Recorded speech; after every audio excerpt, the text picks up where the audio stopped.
meine Lieben, heute geht es mit dem E36 Cabrio endlich weiter. Viel Spaß!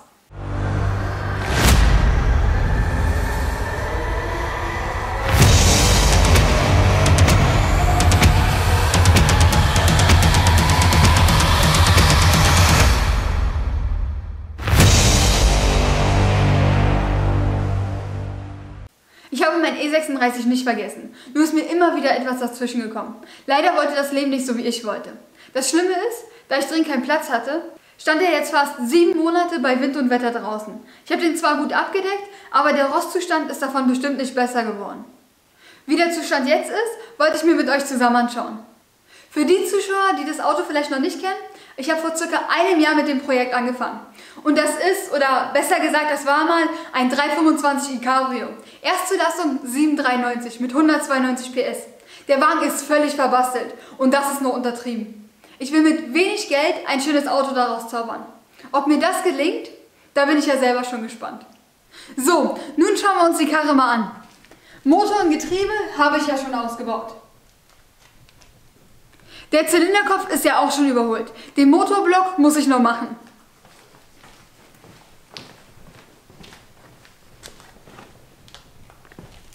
Hier im Innenraum hat sich nicht viel getan. Außer hier, da ist ein bisschen Wasser eingedrungen. Und es hat angefangen, ein wenig vor sich hin zu rosten. Aber halb so schlimm, das geht leicht wieder weg. Hier im Kofferraum an dem Loch sieht man, dass sich der Rost weiter durchgefressen hat. Das war vorher weniger. Hier ist auch alles noch knuspriger geworden. Im Batteriekasten ist der Rost auch deutlich mehr geworden. Da ist auch Wasser eingedrungen.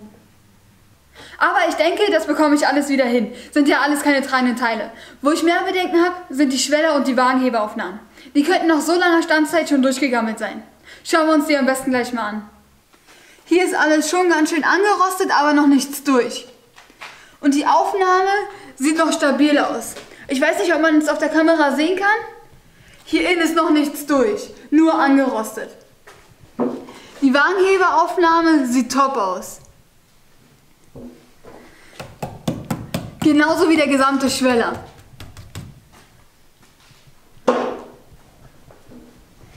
Die sieht auch noch gut aus.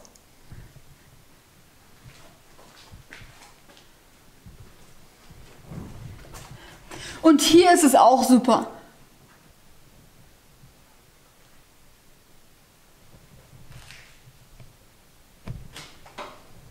Auf der anderen Seite sieht es identisch aus.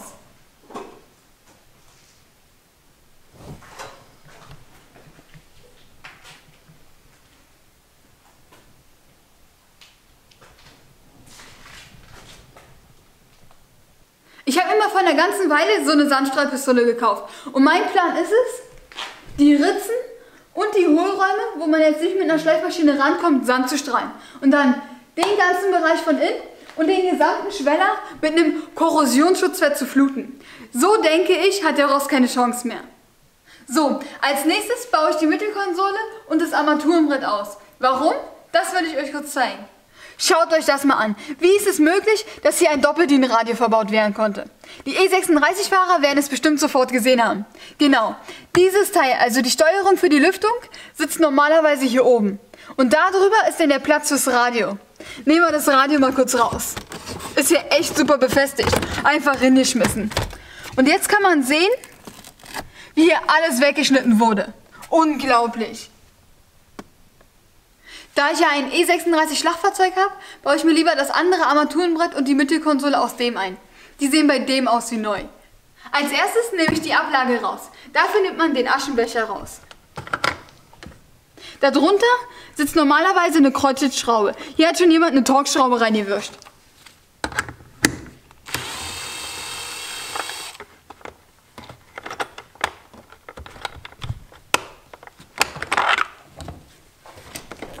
Die Handbremsverkleidung abnehmen.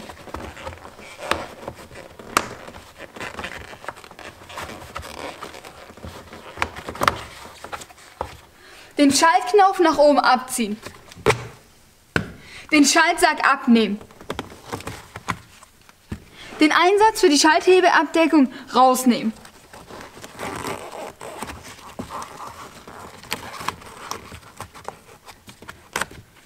Jetzt kann man den Schalter für den Warnblinker rausdrücken.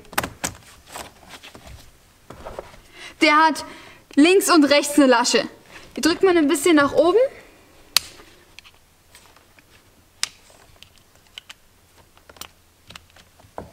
Und schon kann man den abnehmen. Hier sitzt dann noch eine Kreuzschraube. Die muss noch raus.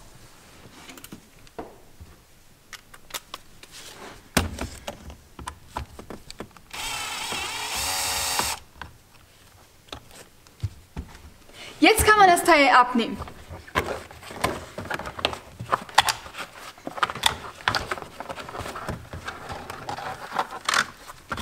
Nicht vergessen, die Aschenbecherbeleuchtung abzuklemmen.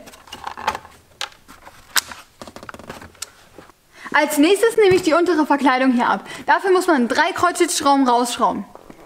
Die hier. Hier wäre noch eine, die fehlt. Und hier unten, die fehlt auch.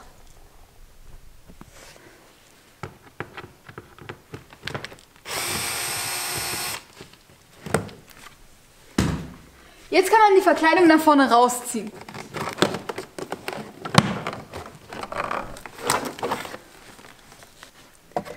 Die untere Lenkradverkleidung nehme ich auch gleich ab. Dazu muss man nur die Kreuzschraube hier rausschrauben.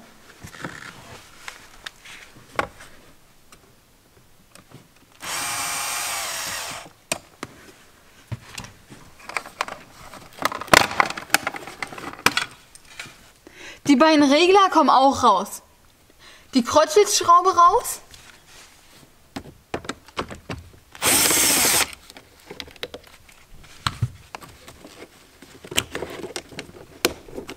Und die beiden Stecker abklemmen.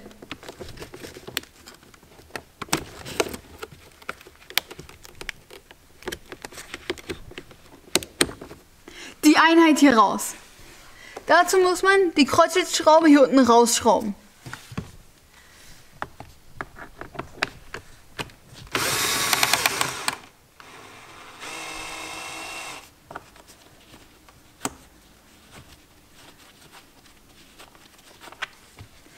Jetzt nach vorne rausziehen. Den Stecker muss man von hier aus gesehen im Uhrzeigersinn drehen und abziehen. Und den einfach zusammendrücken und abziehen. Jetzt kommt das Lenkrad ab. Dazu muss der Hupenknopf raus. Den Stecker abziehen. Nun sieht man eine Schraube, die schraubt man mit einer 16er Nuss raus.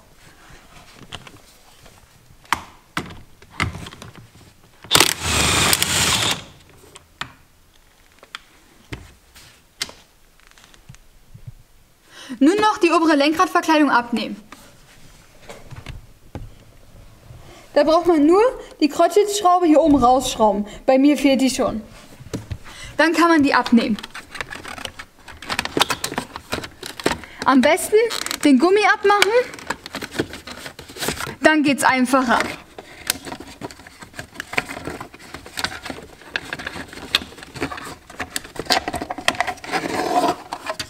Als nächstes kommt der Tacho raus. Dazu schraubt man 220er Torx-Schrauben hier und hier raus. Bei mir fehlen die natürlich schon wieder. Ganz was Neues. So langsam glaube ich, dass sie die Schrauben mit Absicht überall weggelassen haben, um ihr Gewicht zu sparen. Wenn die beiden Schrauben raus sind, kann man den Tacho einfach nach vorne rausdrücken.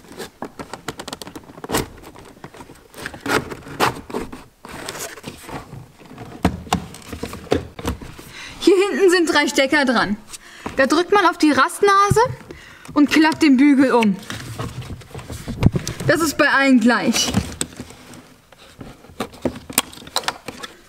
Das Handschuhfach kommt als nächstes raus. Das ist mit 7 Kreuzschrauben fest.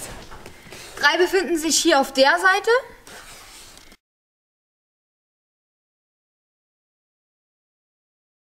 Hier. Und die fehlt. Und 3 auf der anderen Seite. Hier oben, die fehlt. Dann hier. Und die fehlt auch.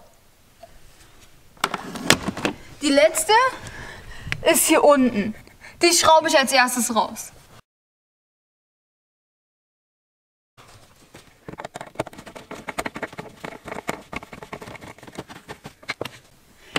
Hier im Handschuhfach befindet sich ja die komische Aufnahme für die Taschenlampe. Die klipse ich gleich raus. Als nächstes käme dann die Handschuhfachbeleuchtung. Aber ihr könnt es euch bestimmt schon denken, genau, die fehlt. Und soweit ich mich erinnern kann, war unter der Lampe noch eine Schraube drin. Aber hier ist nichts.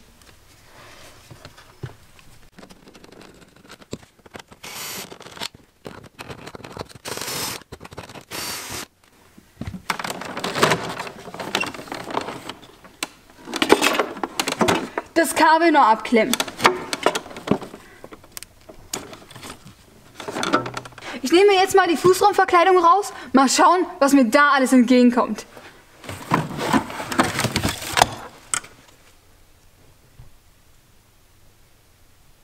Jetzt kommt noch die Seitenverkleidung raus. Dazu schraubt man die und die Schraube raus.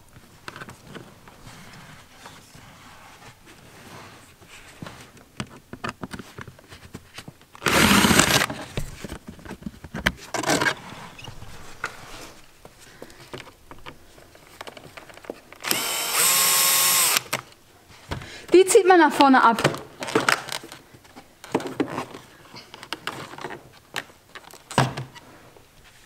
Die beiden Kreuzschrauben vom Lüftungskanal müssen auch raus.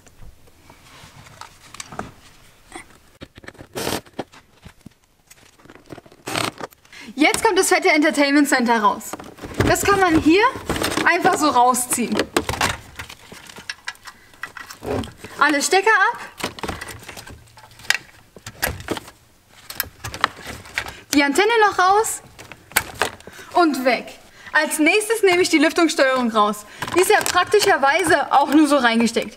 Die gehört normalerweise da oben hin. Wie man sieht, sind die beiden Bautenzüge auch gar nicht angeschlossen. Nur die beiden Stecker. Naja, wundert mich jetzt nicht wirklich.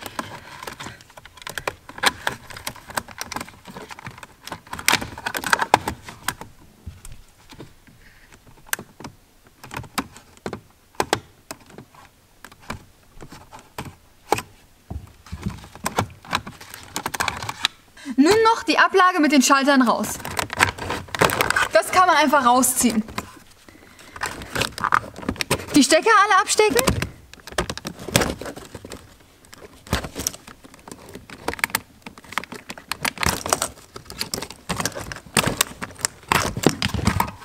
Die Schalter für die Fensterheber können auch gleich raus.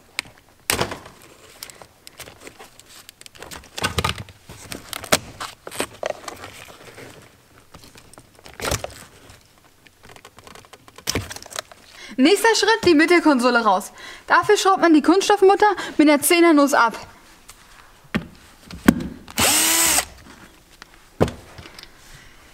Dann die Kreuzschlitzschraube.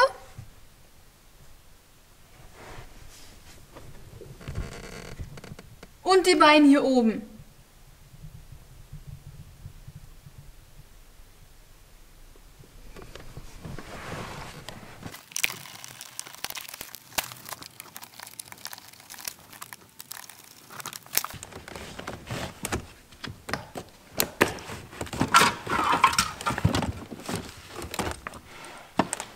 Das Teil muss noch raus. Ich glaube, das heißt bei BMW Frischluftgrill Mitte oder so.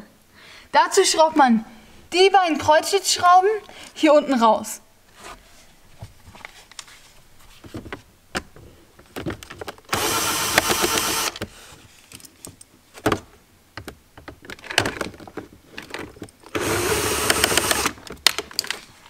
Jetzt kann man es da vorne rausziehen.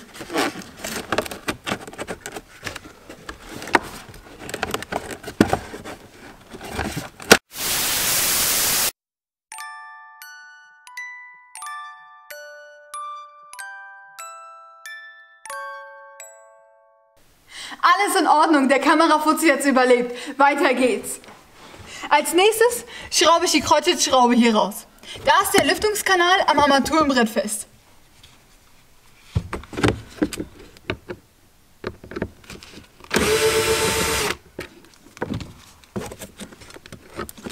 Nun kommen die beiden Blenden raus. Ich nehme so einen gebogenen Haken und drücke die Blende raus.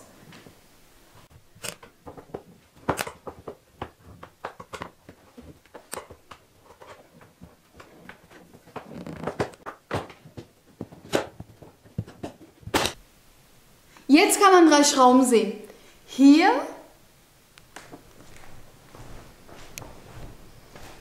hier und hier. Die löst man am besten mit einem gekröpften 7er Ringschlüssel und schraubt die mit einer 7er Nuss raus. Wenn nicht genug Platz ist, für eine Knarre mit Nuss.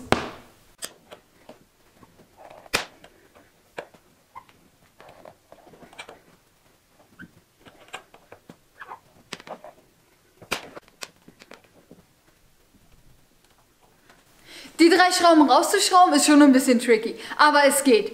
Als nächstes muss noch die Kreuzschlitzschraube hier raus.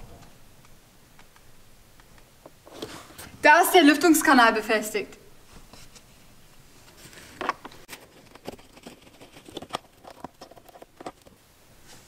Dann haben wir hier noch eine Schraube, Schlüsselweite 7. Die muss auch noch raus.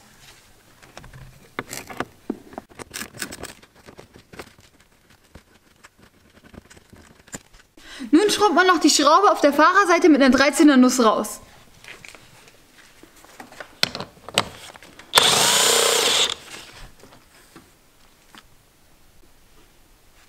Und auf der Beifahrerseite auch.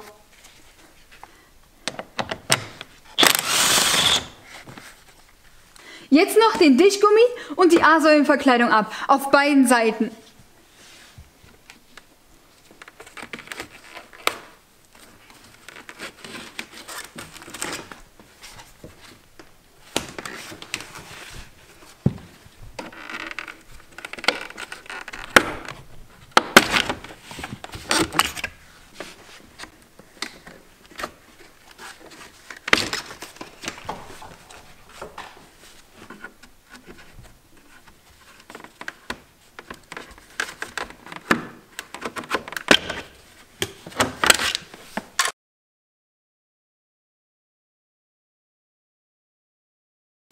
So, und schon kann man das Armaturenbrett rausnehmen.